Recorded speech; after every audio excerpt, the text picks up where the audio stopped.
He found a kitten in a box with holes by the road. This simple act of kindness towards an abandoned kitten soon revealed a troubling conspiracy tied to a respected institution. The truth he uncovered was not just about lost fortunes. It was a shocking betrayal that challenged everything he thought he knew. As John stared at his laptop screen in the early morning light, the cursor blinked mockingly at him. Outside, the wind howled through the bare branches of the Pennsylvania woods surrounding his cabin. Inside, the sounds were limited to the steady clicks of the hard drive and the thumping of John's own heart. He knew he shouldn't have plugged the flash drive in. He realized that the moment he held the smooth plastic in his hand, finding it hidden beneath the damp cardboard box that had cradled the tiny, meowing orange kitten just hours earlier. Curiosity had won over caution, and now, facing the encrypted files flashing before his tired eyes, he wished he had been more careful. Most of the files looked like junk, corrupted or locked away by complicated passwords that he couldn't crack. But a few offered disturbing glimpses. There was a grainy video clip, short and frightening, showing terrified eyes above a gag, a spreadsheet with names listed next to cryptic codes and alarming financial figures hinted at something sinister. An audio file, distorted but recognizable, captured a whispered plea that ended abruptly with a muffled sound, chilling enough to send a shiver down John's spine. This situation felt more serious than a mere mistake or youthful prank. The drive was heavy, not with ordinary data, but with a sense of deliberate and unsettling intention. Someone had deliberately hidden it there, beneath the guise of an innocent kitten, a small furry warning carrying a message of desperation. He wondered who were the people behind those names. What horrors lay encrypted within those files?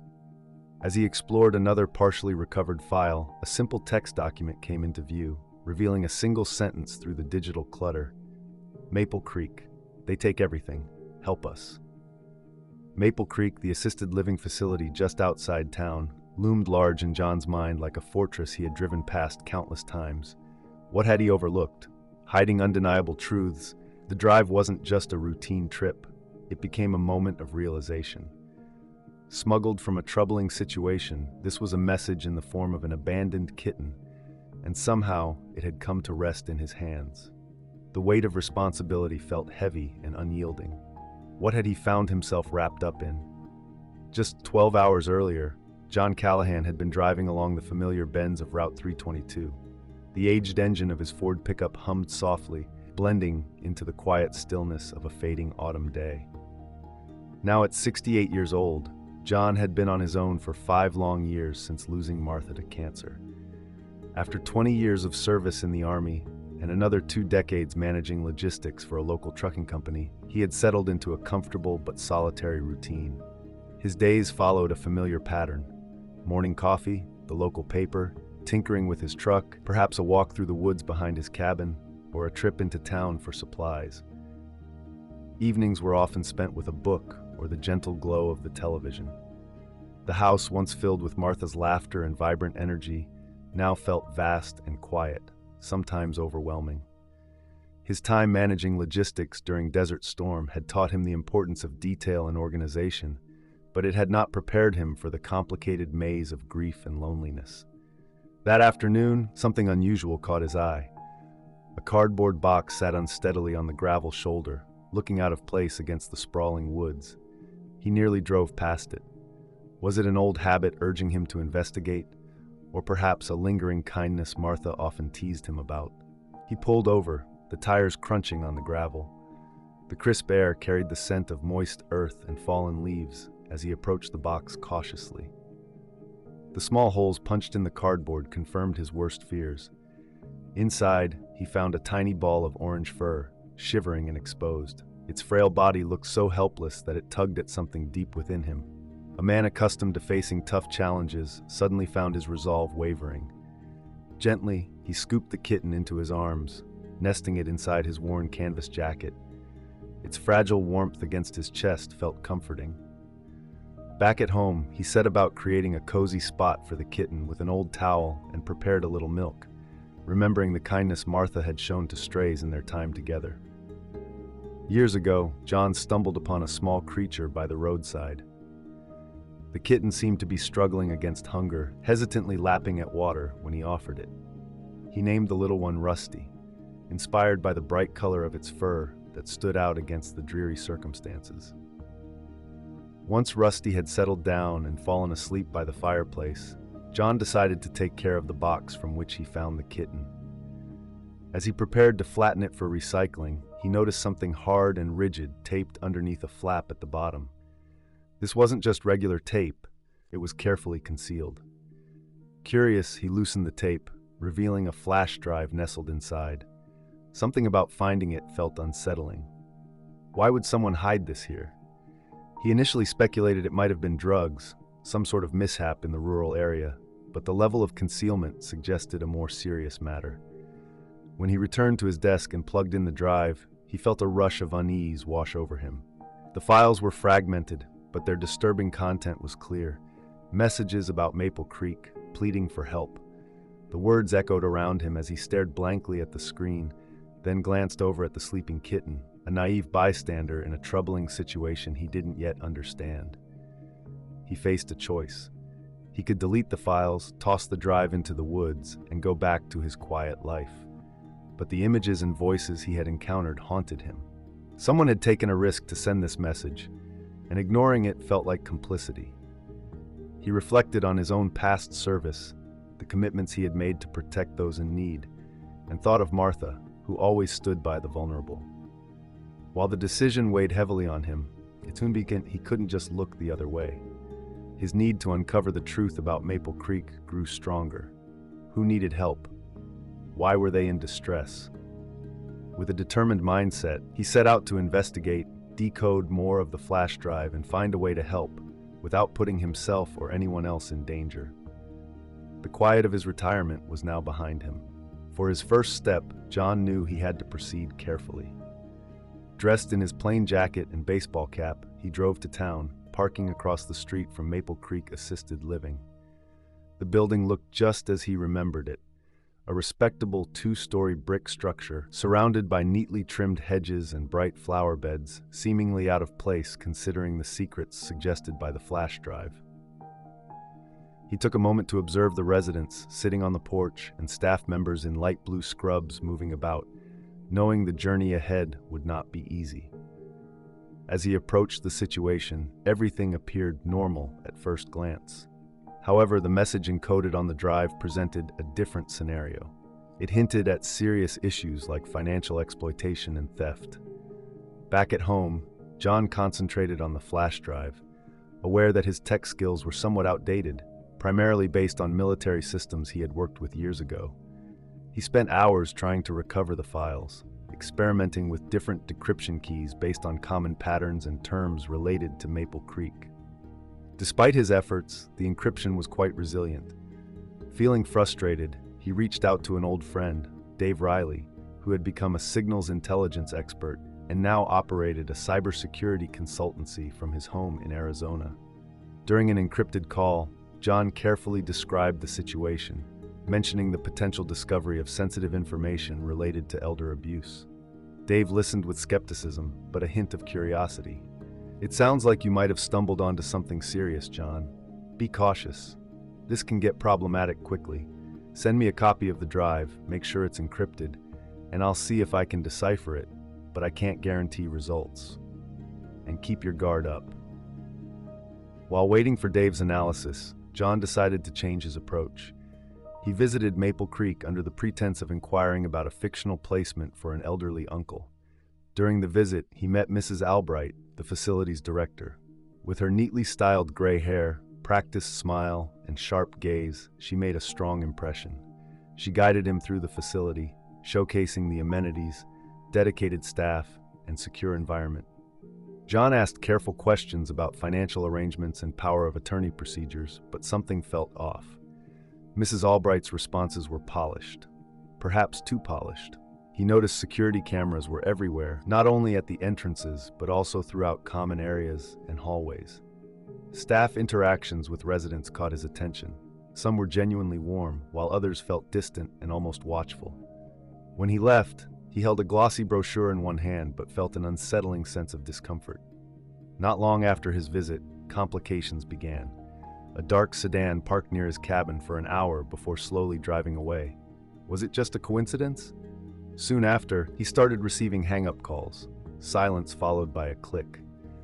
His normally dependable internet connection began to falter, dropping unexpectedly. Could it be paranoia, or was someone actually probing him? The old situational awareness from his military days kicked in, and he began to vary his routines, feeling the familiar prickle of unease grow. John found himself checking his rearview mirror more frequently, ensuring his cabin was locked up tightly each night. Meanwhile, a small, rusty kitten sat on his lap, blissfully unaware of the tension surrounding them. Its playful antics brought a sense of normalcy amidst the growing unease. Caring for the kitten was a welcome distraction, but it also made him feel exposed. He couldn't simply walk away if things turned risky. He made a bold decision to dig deeper into a situation that was becoming increasingly complex. The drive he discovered contained pieces that resembled transportation logs, dates, times, initials, and codes like PX Transfer and LN Rio. One early morning, he staked out a delivery entrance at Maple Creek. He saw a plain white van from a company called Keystone Secure Transport pull up. A burly driver, with a disinterested expression, spoke briefly with a staff member before heading inside.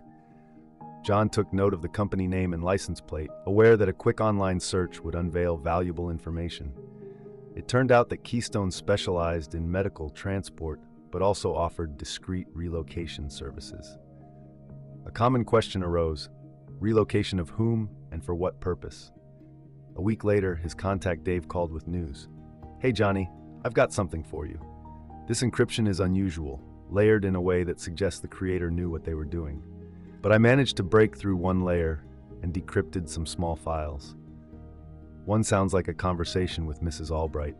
I'm sure it's her voice discussing liquidating assets just before a transfer, mentioning that Keystone would handle it. Dave shared another piece of information, a fragment of a ledger connecting names, dates, and large withdrawals, amounts that were certainly too significant for casual spending. It became clear that what they were dealing with was not mere care, but something far more sinister. Keystone's involvement raised alarming questions about who was being moved and to where. As John processed this, a cold knot formed in his stomach. This operation was larger and more organized than he had imagined. Thanks to Dave, they now held concrete, albeit fragmented, evidence. What had begun as idle curiosity had evolved into a serious investigation. The people behind this operation might soon realize that someone had the means to expose them. The next day, a dark sedan returned, parking even closer this time. The fragmented audio log that Dave had partially decrypted lingered in John's mind. Albright's voice was calm and calculating, discussing the liquidation of assets and referencing Keystone. All of this painted a foreboding picture, but it still lacked the definitive proof he needed. It was only circumstantial evidence, something easily dismissed. More was required to make a solid case. John was searching for something concrete, something that linked financial exploitation to the disappearance or silencing of residents. He spent hours examining the decrypted ledger fragments, trying to connect the cryptic initials with public records, obituaries, property transfer documents, and anything else he could find online. This was a slow process, and it felt frustrating because the people behind this were careful. His breakthrough came when he revisited one of the partially recovered video files. It had previously seemed to be just a blur of motion, but now, after applying some stabilizing algorithms, he was able to see clearer frames. The video showed the interior of what appeared to be a Maple Creek residence. It was sparsely decorated, but for a brief moment, a framed photograph came into view on a nightstand. In the photo stood a younger woman with bright red hair beside an elderly lady in a wheelchair. The elderly woman wore a striking hummingbird brooch. At that moment, John froze. He recognized that brooch. He had seen it worn by a quiet resident named Eleanor Vance during his tour. Eleanor had been sitting alone in the sunroom, gazing out the window. Although John hadn't spoken to her, the unique accessory had stood out to him. Feeling a strong urge to connect the dots, John searched online for Eleanor Vance and Maple Creek. He stumbled upon a few mentions scattered across local forums, mostly complaints about restricted visiting hours in the past year. Then he came across a concerned post from a few months back by someone named Sarah Kay, who identified herself as Eleanor's niece.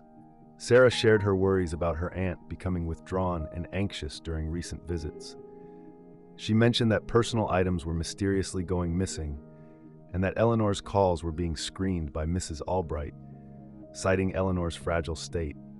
The tone of Sarah's most recent post was frantic. She had been unable to reach Eleanor for 2 weeks. The facility claimed that Eleanor had been moved to a specialized memory care unit upstate for her safety, but they refused to give any details due to privacy laws. Sarah was desperate and suspected foul play. This was the connection John had been looking for. Eleanor Vance, the woman with the hummingbird brooch, was likely one of the names on that hidden ledger. Her assets had been liquidated before her transfer by Keystone Transport. It also made sense that the person who created the flash drive was likely Sarah Kay, the niece who suspected something was wrong and tried to gather evidence during a visit. Perhaps she attempted to plant a recording device or access files briefly, but then, fearing discovery or being unable to go to the authorities, had to pull back. He hid the drive containing the kitten as a final attempt to avoid being caught or forced to run away. John sat back, realizing the pieces were falling into place with troubling clarity. This situation wasn't just about theft. It suggested a pattern of isolating and exploiting vulnerable elderly residents, particularly those whose families weren't aware or attentive enough. Under Mrs. Albright's direction, Maple Creek operated like a predatory scheme, using Keystone Transport to make inconvenient residents disappear once their funds were depleted. The flash drive represented Sarah's desperate plea for help, not just for her aunt, but perhaps for others trapped in the same troubling situation. John understood that his previous cautious approach was no longer sufficient. He could no longer just piece together bits of information. Albright and her associates were clearly adept and ruthless. If they suspected someone had the drive, they might act to silence him, Dave, or even Sarah, if they hadn't already. Reporting this to the local police seemed risky. Small towns often had close-knit relations, and Albright appeared well-connected. John needed undeniable proof, something that couldn't be concealed or dismissed, and it had to be presented in a way that avoided possible compromised local contacts. He realized he was moving from gathering information to actively planning how to expose the operation. This was a turning point for him. He glanced over at Rusty, playfully batting at a loose thread on the rug. "Well, kid," he said softly, "looks like we're in this deep." He picked up the phone to call Dave Riley again. This time, their conversation wouldn't just involve decrypting information, but shaping a plan. Their strategy was bold, perhaps even reckless, but it felt like their only option. They needed concrete evidence linking Albright with Keystone and the illicit transfers. Ideally, they aimed to catch her in the act or secure incriminating documents. The target was Albright's office at Maple Creek. Dave had the technical side covered, providing a miniaturized audio recorder disguised as a USB charger, along with a software worm intended to copy specific files from Maple Creek's internal network once plugged into a connected computer. John's role would be infiltration. Gaining access again wouldn't be easy. After his last visit, he couldn't risk using the same pretext as before. Instead of focusing on the facility's apparent strengths, he chose to examine a possible vulnerability, its dependence on outside vendors.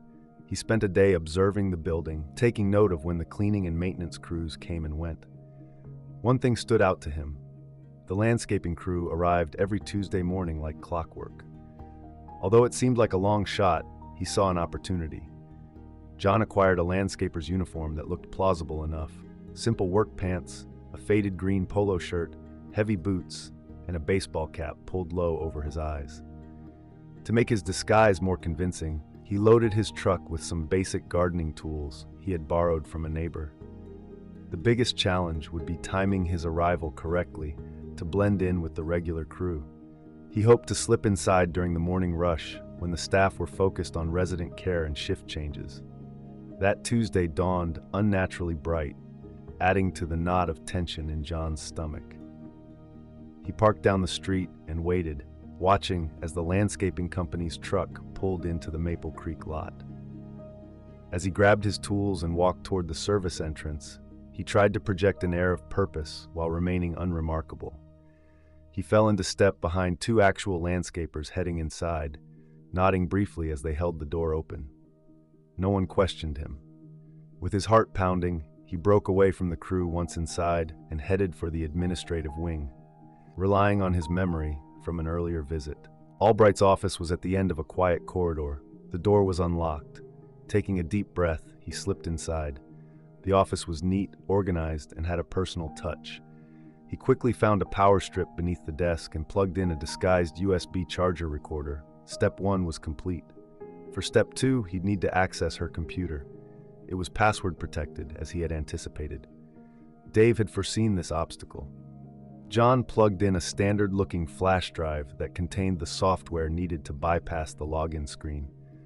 A small indicator light blinked, signaling that it was working to copy files based on keywords Dave had programmed, like keystone transfer and finance.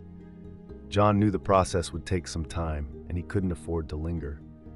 He removed the drive from the port, hoping it had captured something useful. As he made his way back out of the office, his nerves were frayed.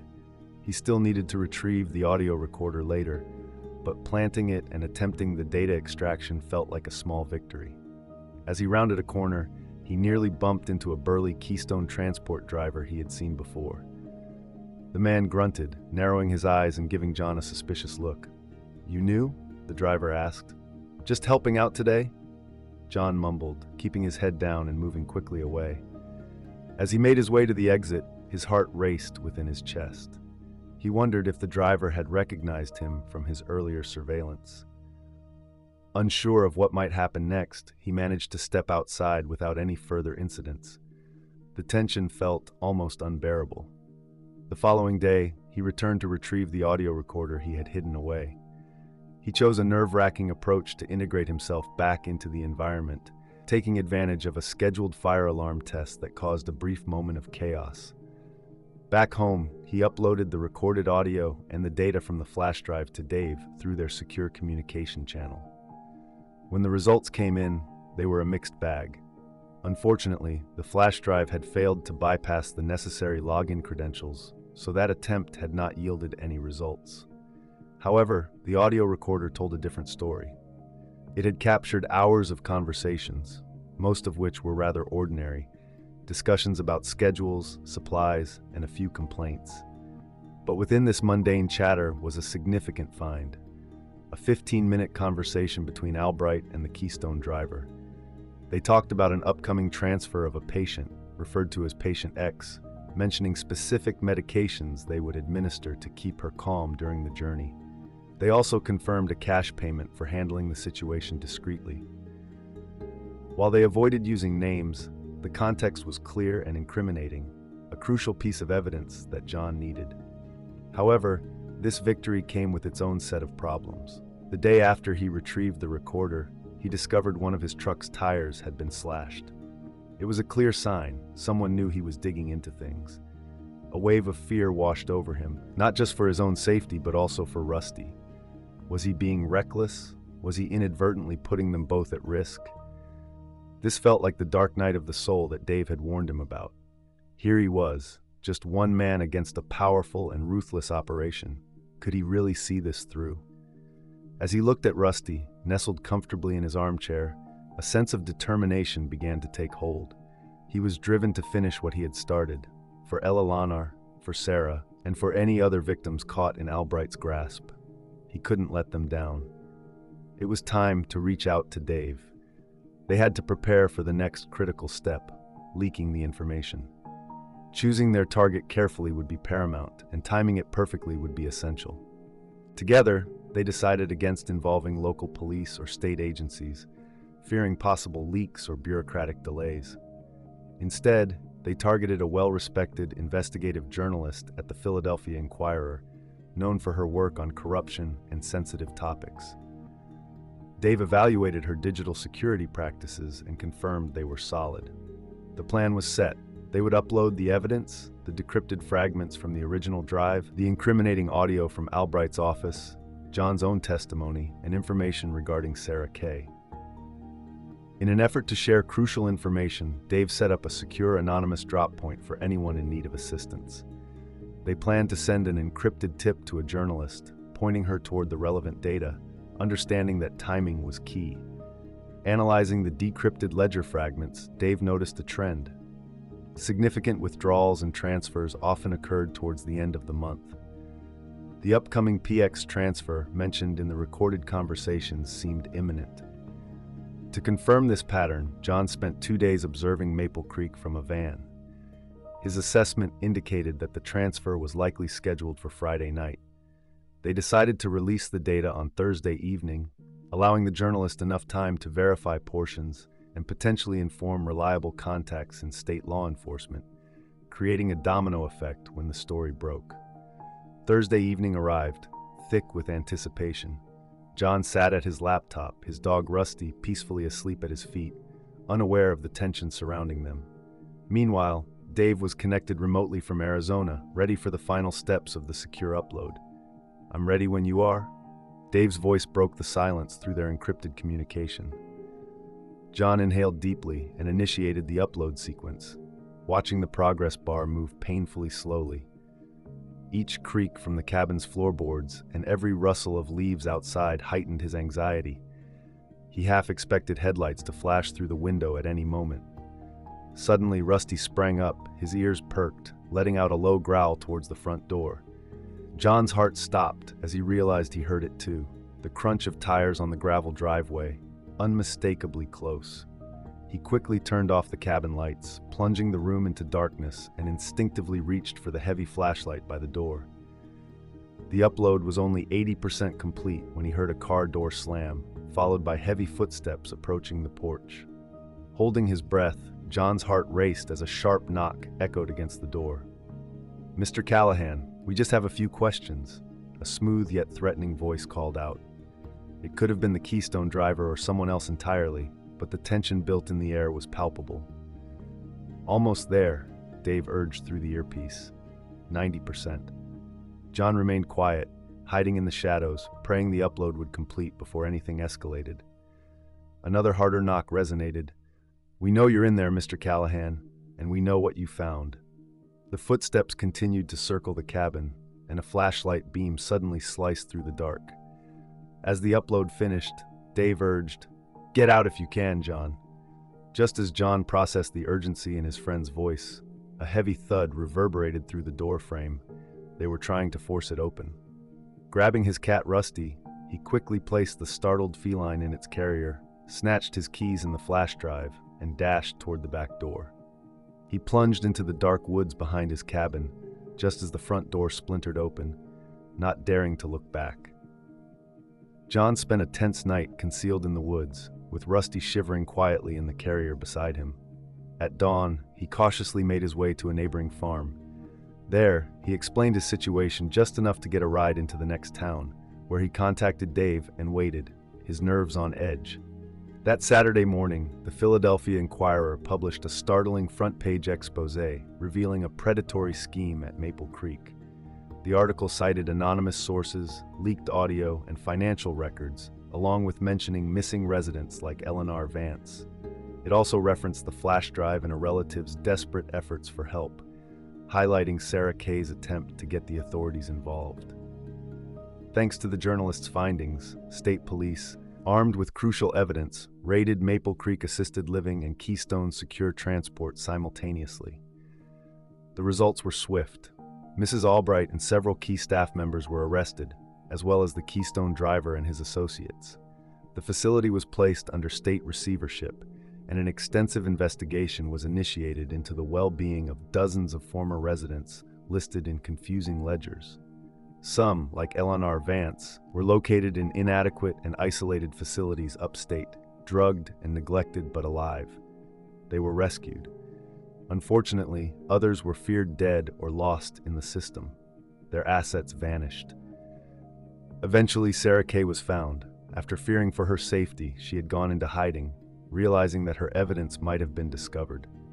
Tearfully, she expressed her gratitude to the anonymous source who had taken a chance on her desperate plea. When John finally returned to his cabin, he saw that the front door had been repaired and the immediate danger had passed.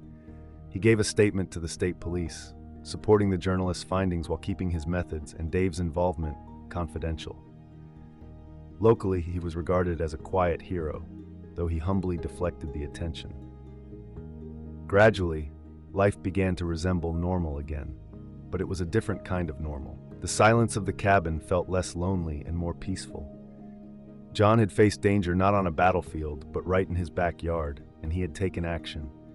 He glanced down at Rusty, who was now happily purring on his lap, the little orange kitten reigning over the cabin. This unintended hero had done more than just ease John's loneliness. He had sparked a light that revealed a troubling reality. The true heartache came not just from discovering the situation, but also from knowing how many people had been taken advantage of and what uncertain futures lay ahead for them. Yet within this sorrow, there was also a glimmer of hope. The rescues, the justice that was beginning to unfold, and the quiet bravery of everyday individuals, like Sarah and John, showed that change was possible. John gently stroked Rusty's soft fur and reflected, "We've certainly found ourselves on quite the journey, haven't we, buddy?" The kitten's purring grew even louder, a comforting sound amidst the chaos.